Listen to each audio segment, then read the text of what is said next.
Think you've got what it takes to survive the Wild West? Think again. Sit with me as we uncover the gritty truth behind one of history's most mythologized eras. Forget the Hollywood cowboys. This is the real Wild West. From bone-dry wagon trails and lawless frontier towns to bounty hunters, shootouts, and the silent killer of prairie madness, you'll discover just how harsh and human life really was on the American frontier.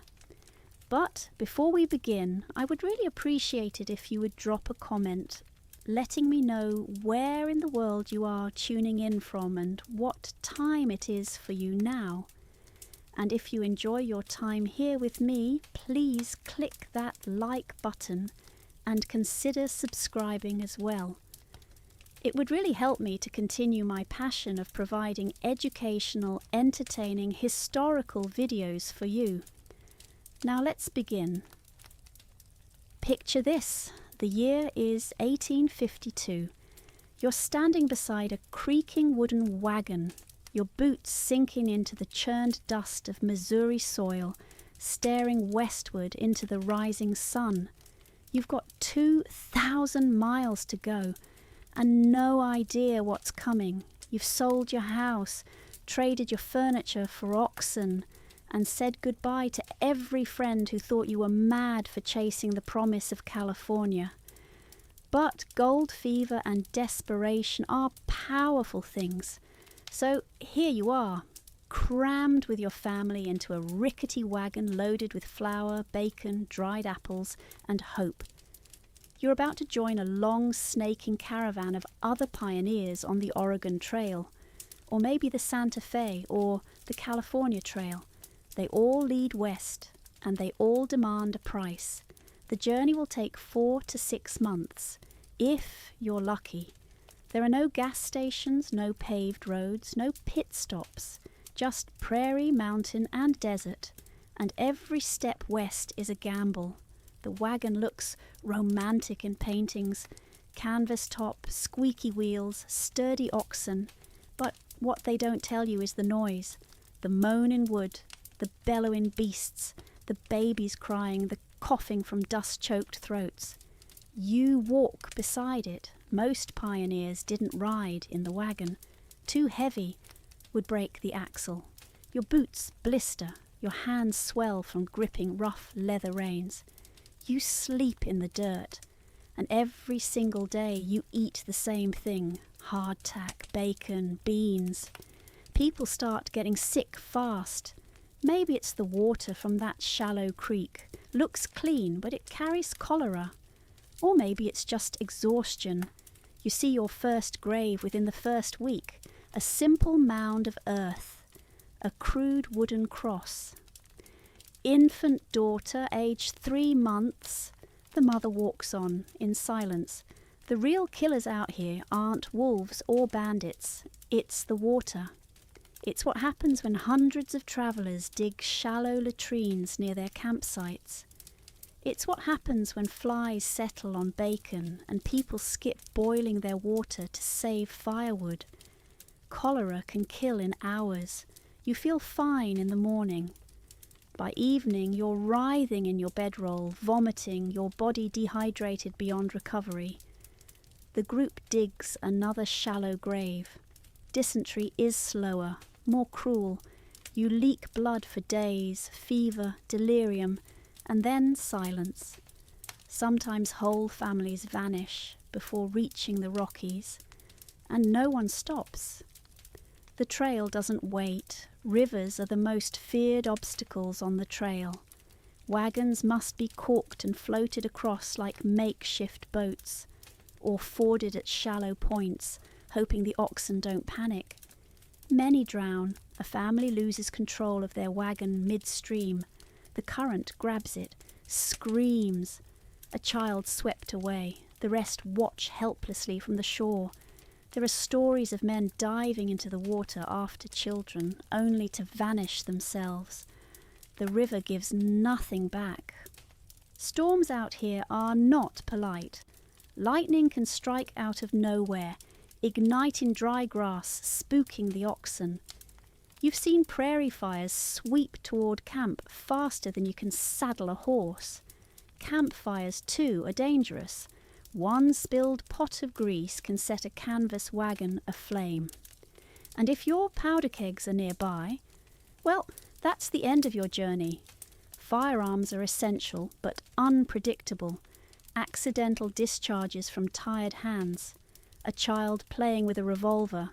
It happens more than you'd like to believe. By week 6, you're deep into what feels like an endless plain. The food you packed in Missouri was fresh then, flour, beans, salted pork, but sacks have torn. Moisture crept in. You open one to find mould.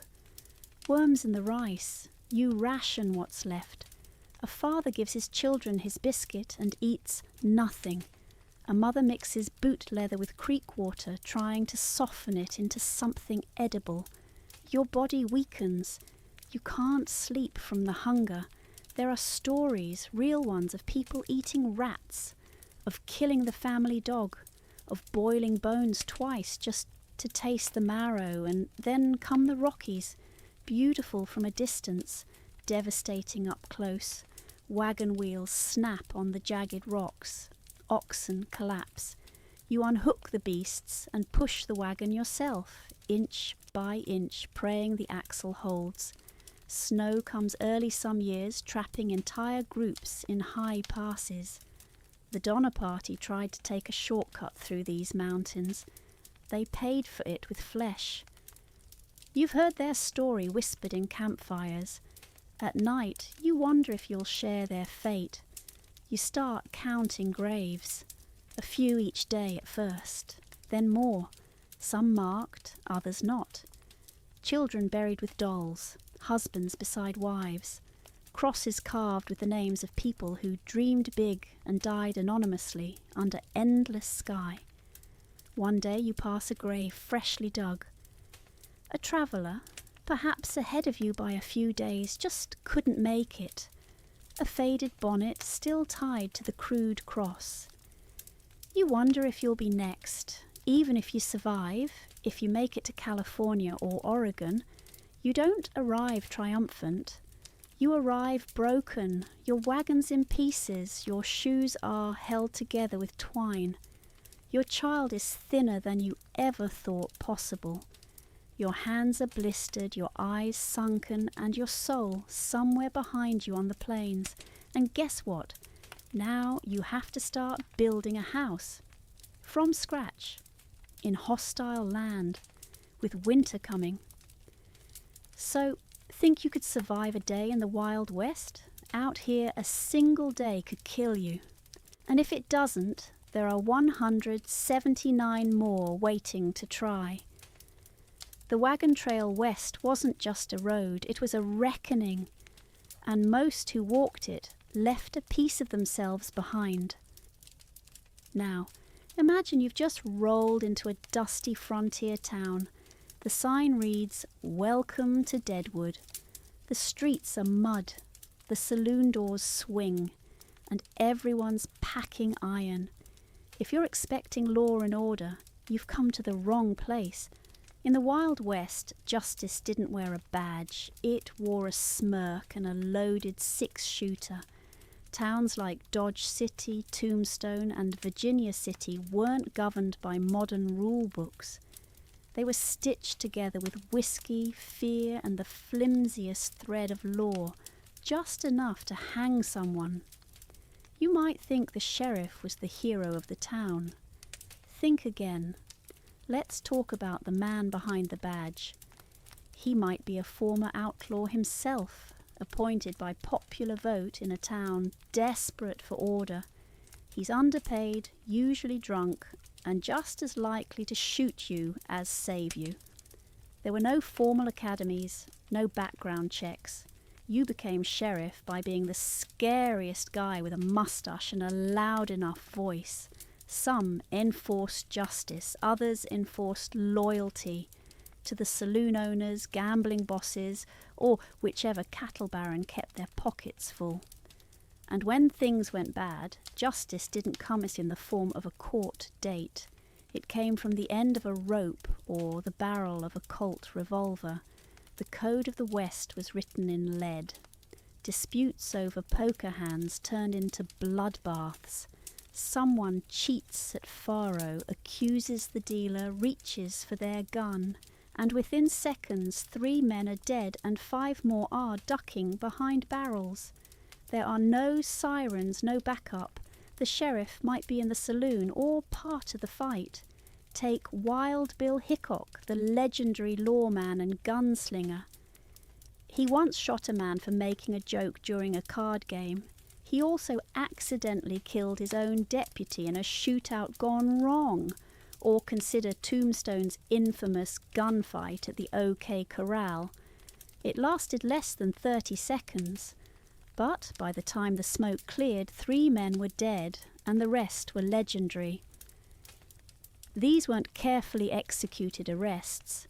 These were public executions carried out with a twitch of the wrist. In many towns, justice was bought and sold like beef jerky. Gambling dens, brothels and saloons were the lifeblood of frontier towns. The men who owned them, men like Al Swearingen of Deadwood or Soapy Smith of Skagway, paid off sheriffs to look the other way. They controlled the judges, the newspapers, and the liquor licenses, and if you got in their way, you disappeared. Let's say you opened a rival saloon. Suddenly your bartender's dead in a bar fight.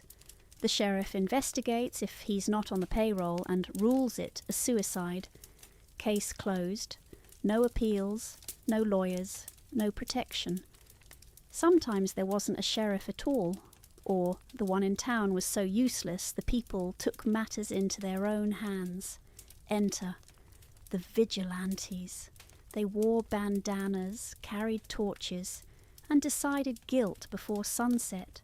Maybe you were accused of horse theft, or rustling cattle, or insulting someone important. You didn't get a trial. You got dragged to a cottonwood tree with a rope around your neck while the townsfolk cheered. In Montana in the 1860s, the Vigilance Committee hanged dozens without a shred of evidence. In California, the Committee of Vigilance executed people in public squares to send a message. And the real message was this: justice was subjective. And if you didn't play nice, you didn't live long. Now, if you were an outsider, your odds of survival dropped even further. Chinese immigrants faced constant violence, beaten, burned out of homes, and lynched by mobs who saw them as economic threats. Native Americans were rarely protected by the law, and often hunted by vigilante militias under the guise of safety. Women who ran boarding houses or worked as laundresses were often accused of witchcraft, theft, or prostitution, and if they resisted the local power structure, they vanished. The sheriff? He didn't investigate. He might have been the one collecting rent. One of the most notorious lawmen of the West was Wyatt Earp. History remembers him as a hero of the OK Corral, but what's often left out is his earlier life: a bouncer, a gambler, and an accused horse thief. He enforced the law when it suited him, and broke it when it didn't. Like many lawmen, he walked the line between justice and vengeance. The badge was just another tool in his belt, right next to the revolver. And then there were men like Pat Garrett, famous for killing Billy the Kid. But did he really uphold the law, or murder a man who knew too much? The lines were always blurred.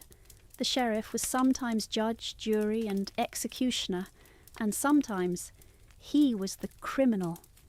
Now imagine you're just a shopkeeper. You sell dry goods and flour. One day, a drunk cowboy bursts in, pulls a gun, demands whiskey and ammunition. You tell him no. He punches you, robs the till, rides off.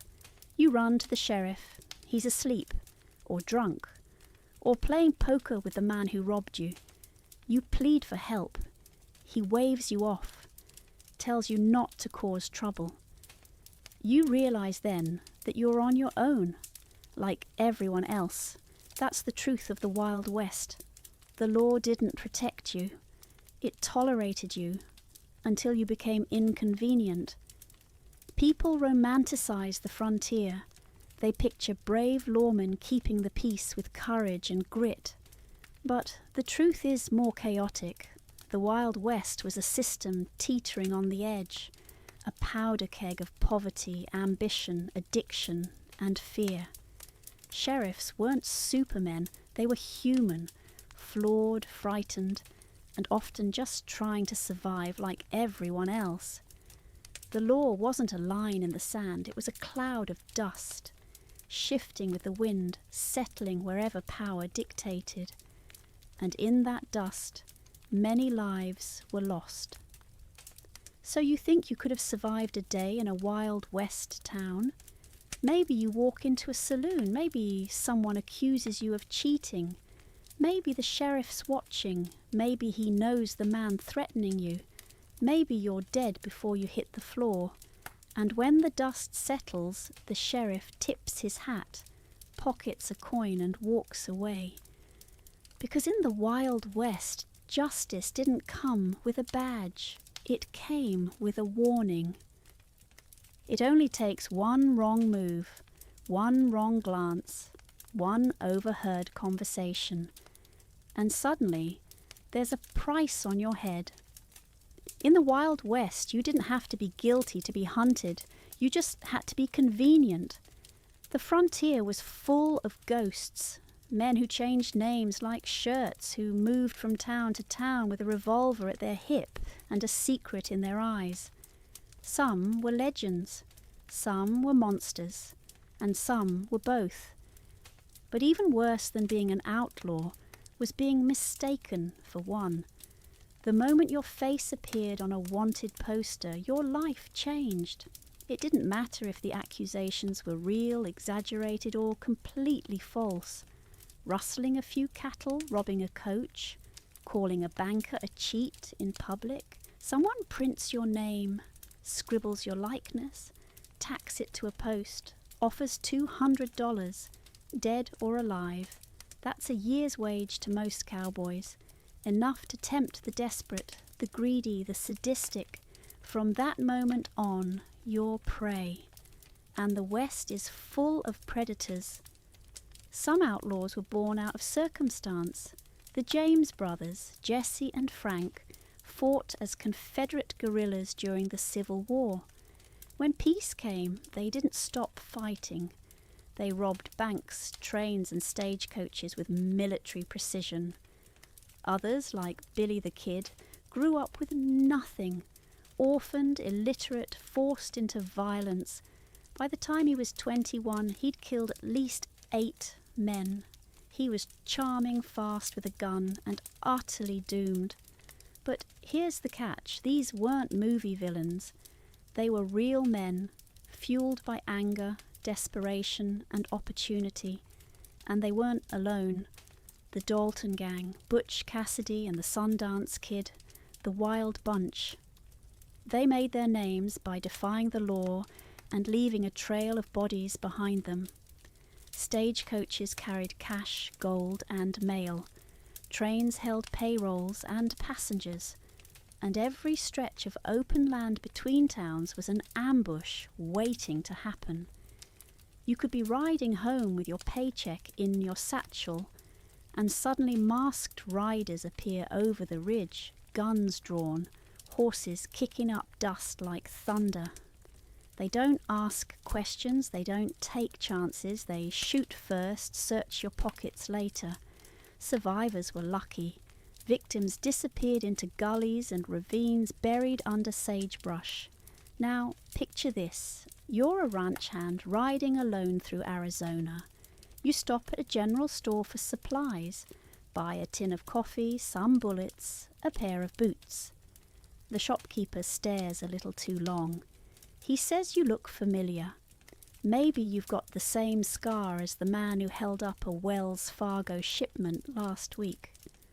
Or maybe you just resemble someone on a reward poster, weather-worn and smudged.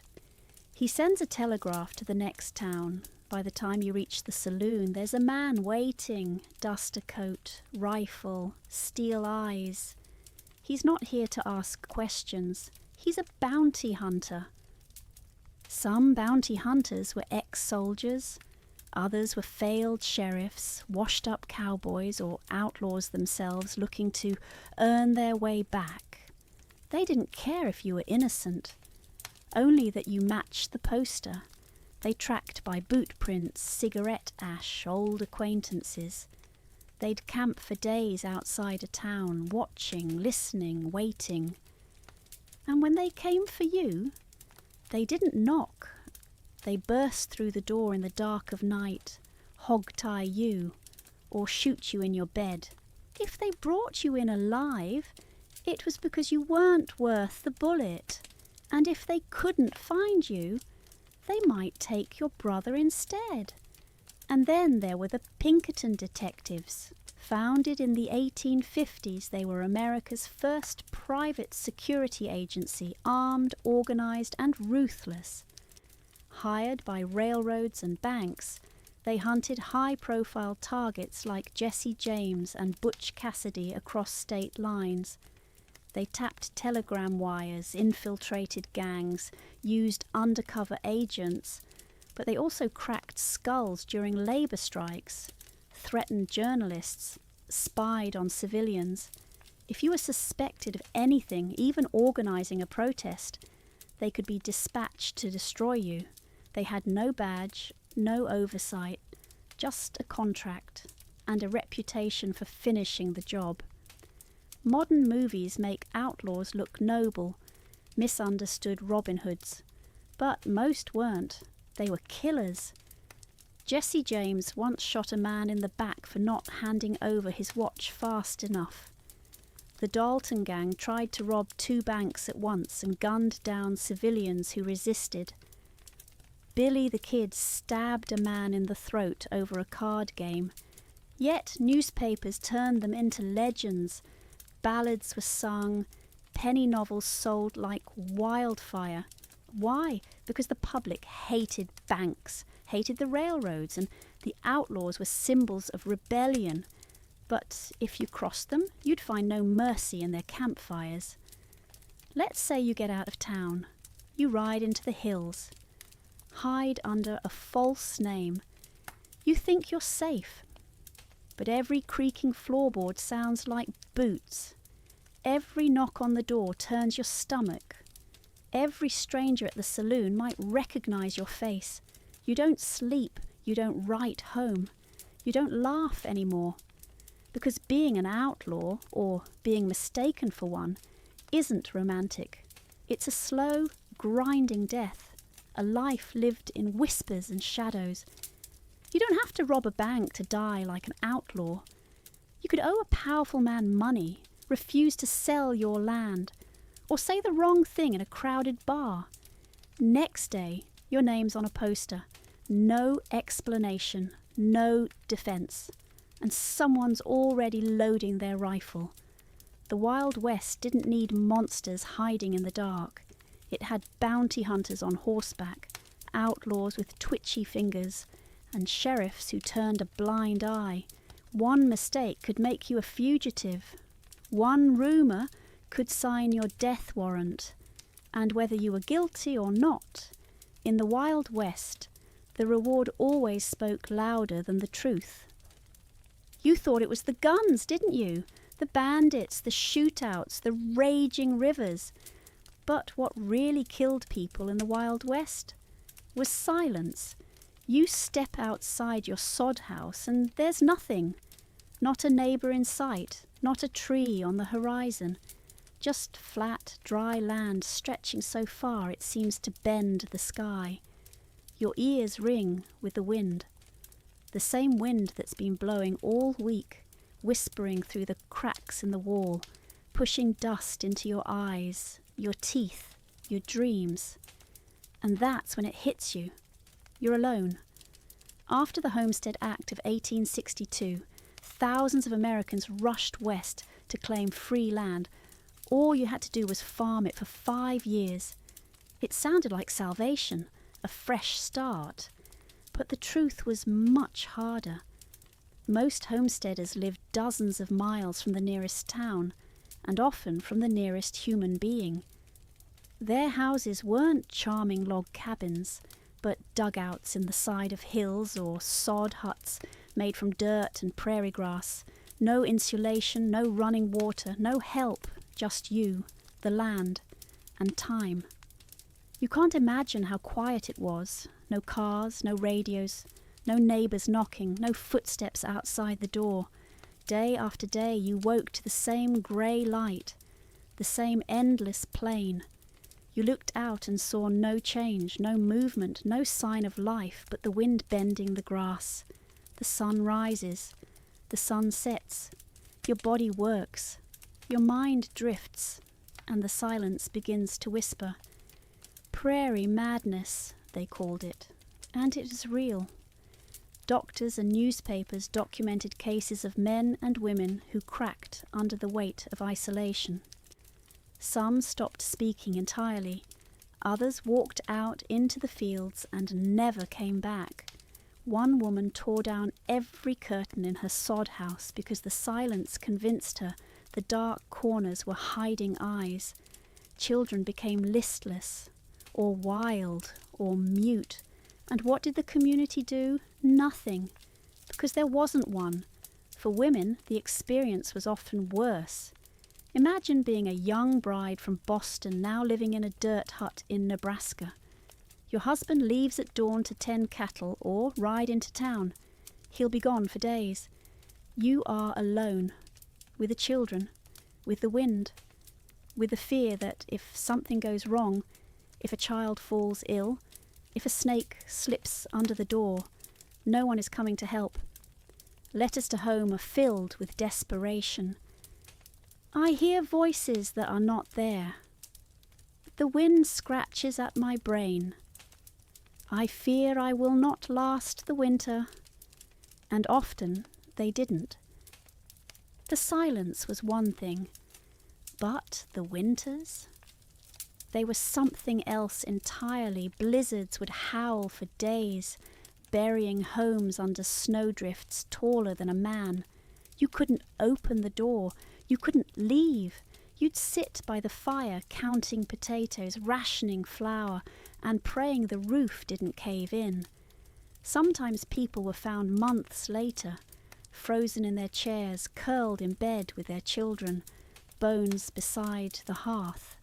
And if you survived the snow, there was always spring flooding, or summer heat, or locusts eating your crop in minutes. Nature had no mercy.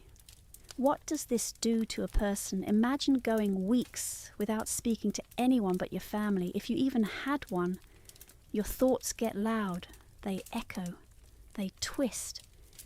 You begin to imagine things, hear tapping on the walls. Think someone's watching the cabin from the tree line, even though there are no trees. You pace at night, you forget what day it is. You write in a journal, just to prove you still exist. And when someone does visit, perhaps a mailman, a travelling preacher, or a passing cowboy, you try not to cry from relief, because for a moment you are real again. Children raised in this isolation didn't have playmates, no school, no books unless their parents carried one west. They learned from watching chores and from listening to their parents' grief. Some grew up anxious, others defiant, and many simply drifted into silence. They didn't speak until 5, didn't laugh, feared the open sky, or wandered into the grass and didn't come back. Some families wrote of burying children who died not from disease, but from sheer neglect of the mind, starvation of the spirit. In the vacuum of noise, many turned to religion, which was, for some, a comfort, but for others, a descent into obsession. They began to hear the voice of God in the wind, see demons i' the dirt. They preached to empty rooms, baptized dolls, recited scripture until their throats bled. One woman was found miles from her home, barefoot in the snow, holding a crucifix and mumbling about the angels who live in the wheat. No one questioned it, because deep down they understood. You might think you're tough, you might survive the guns, the deserts, the disease. But what about the silence? Could you wake up every day to nothing but dirt and sky? Could you watch your baby cough, knowing there's no doctor for 50 miles? Could you go weeks without a single human voice, without a laugh, without touch? Most couldn't, and many didn't. They went mad, they wandered off. They drank poison, they took the shotgun into the barn and never came back. And the prairie, it kept whispering. The Wild West wasn't just wild, it was empty. It stripped you of noise, of comfort, of the small human moments that remind you who you are. You didn't have to be shot to die here. You just had to be alone. And in the end, that was the cruelest death of all.